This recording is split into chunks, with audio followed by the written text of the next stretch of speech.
feeling so good today. I still have pain in my feet and my knee keeps like tightening up and twisting like it's gonna give out on me. I don't know what that means, but only from like the bending when I bend it. So when I'm walking, I'm pretty much okay.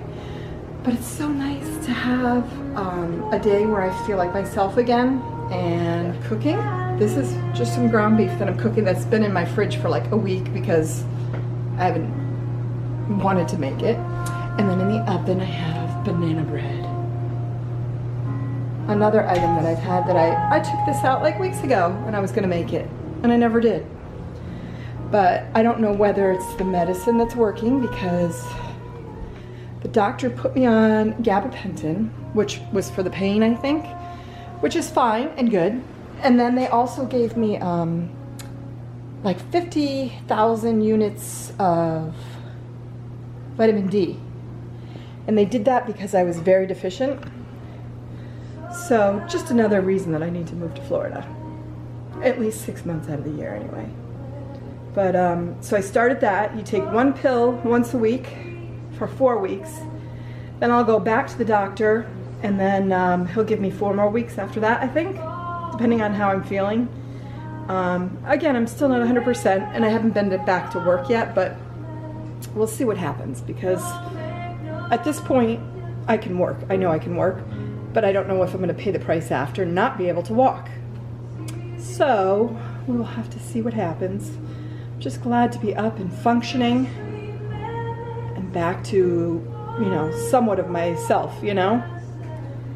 So I just want to stay home and do the things that I need to do here. I'm not going to push it. And that's about it for right now. So I've been in the kitchen cooking and I've got my beef with some mushrooms and onion. And I've got some rice cooking in my rice cooker. And I made the banana bread. That came out really good. This is just a look at my beef with mushrooms and onions, which tastes very good. And I just started my rice, so that will be a little while before that's done.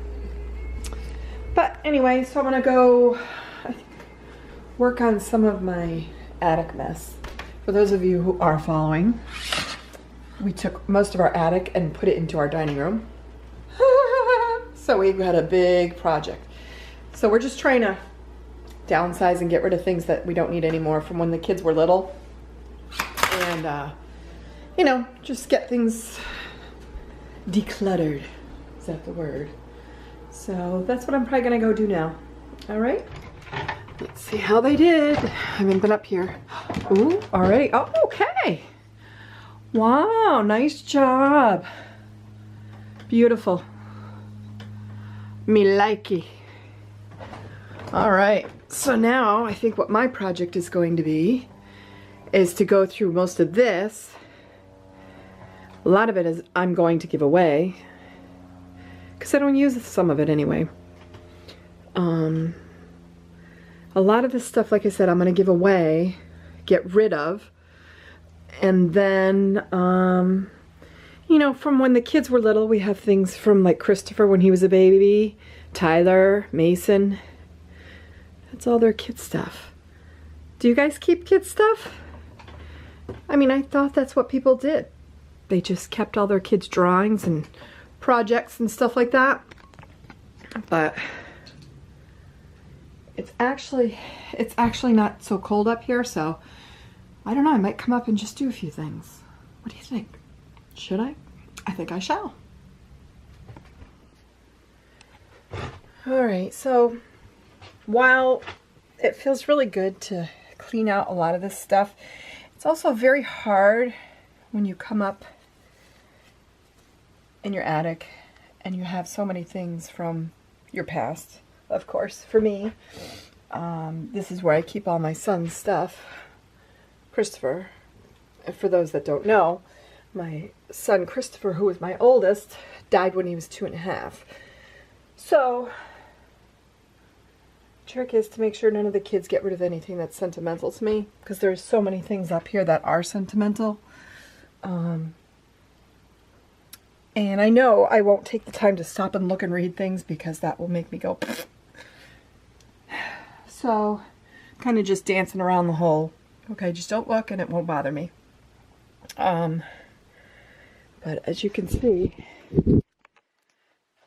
there's just reminders everywhere. And there's Chris right there. And I know those boxes over there are from all three boys, from when they were babies. But some of them are not from when Christopher was here. Some are from Tyler and Mason. Let's see. This is a big sign. I remember, I think my brother-in-law made this big Christopher sign. You know? Of course, it's like, what, 22 years ago? 23. Oh, and I forgot to mention that, you know, over the years when you come up and you clean out in your attic and stuff, there were, I think, 3 separate occasions that I fell through the roof. You know, when you're not supposed to step, let me show you. You see how it's wood and then it's not?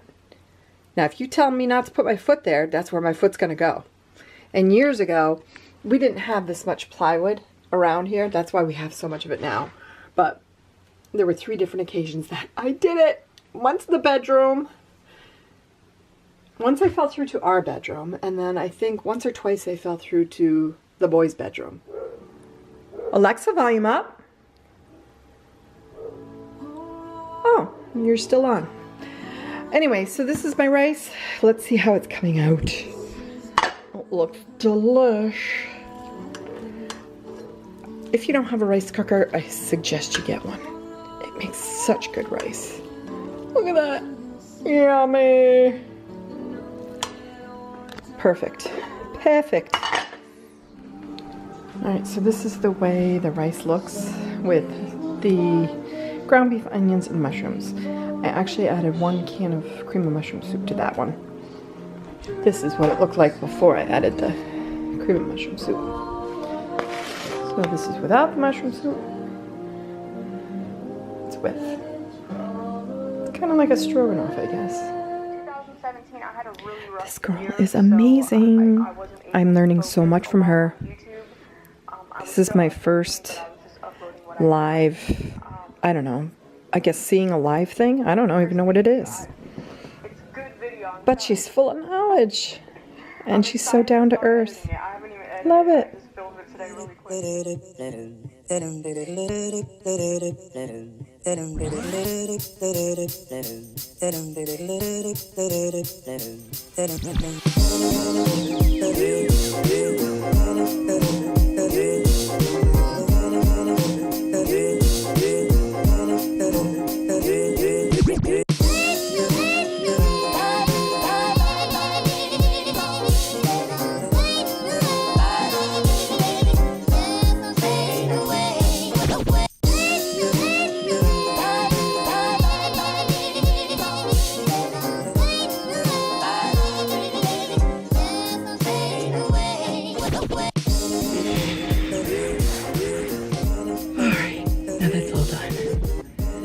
And oh my god, what cleavage is that? That's not even cleavage anymore, that's butt crack. Alright, so before I forget, I just wanted to tell you that when I was going back over my YouTube video the other day where I said, I think it was like Lucky or Lotto's, Mystery Lotto Sender Strikes Again. And I had done the first scratch off and it came up and I went like that it was not a winner. Well, silly me, went back and looked at the numbers again and it was a winner actually. And this one up here on my refrigerator, it was a $5 winner.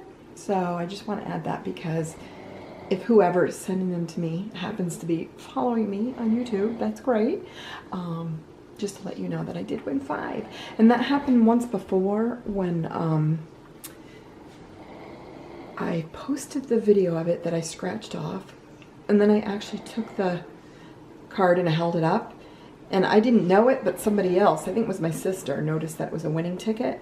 And it was a $50 winning ticket, so yay! Cool!